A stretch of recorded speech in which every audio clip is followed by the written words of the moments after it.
3.5 minutes then on the clock. First flying lap is up and running with Marvin Fritz, who's currently well down the order. But up at the head of the field, a reminder, it's Razgatlioglu who leads the way. A 1 minute 39.887 for him. Jonathan Rea second fastest and half a second down, as you can see on the timing tower on the left-hand side of your screen. Alex Lowe's making it a KRT 2 and 3 on the front row of the grid. Top BMW, Scott Redding. Top Ducati is Alvaro Bautista. And we'll see if that changes in the closing minutes here. Picking up Michael Ruben Rinaldi then.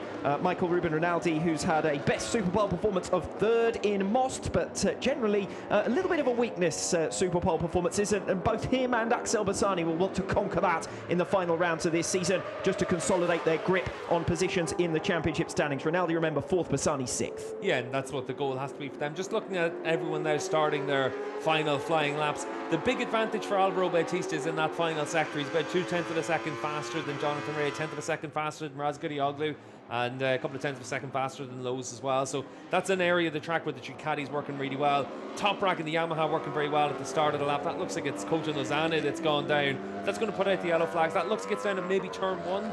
So for Lozano, we'll wait and see if that's going to have a big impact on anyone on their fast laps right now. Top rack Razgatlioglu and Jonathan Rea were already through and past turn 1 by the time that Nazane had gone down, and therefore the yellow flag's being shown, so they should be able to continue their laps cleanly. Razgatlioglu now through to the halfway mark, is a 1/10 of a second up on what he's been able to do previously. Remember, P8 last time out at the Catalunya round on the grid for Razgatlioglu, and that brought to an end his run of 13 consecutive front row starts, but he has been a master of Superpole performances in 2022. And of course, this is a venue that he knows very well indeed. Secured his first front row start here just 2 years ago. Razgatlioglu, 1.5 of a second up on what he's been able to do, making his way now through the final turn. Yeah, Jonathan Rea, sector 3 is his really strong sector. He's found a lot of time on top rack. Top rack about to come across the line. Razgatlioglu then to lower the benchmark, about to cross the line with 1 minute remaining. It's a 1 minute 39.772. Andrea Locatelli and Loris Baz have gone provisionally onto the front row of the grid, so the track improving in the latter stages of this session. Now it's time for Jonathan Rea, pole sitter in 3 of the last 5 rounds here in Portimao. Can he make it another? It's Jonathan Rea with a 1 minute 39.610 to go 1.5 of a second faster than top rack Razgatlioglu and take P1 away.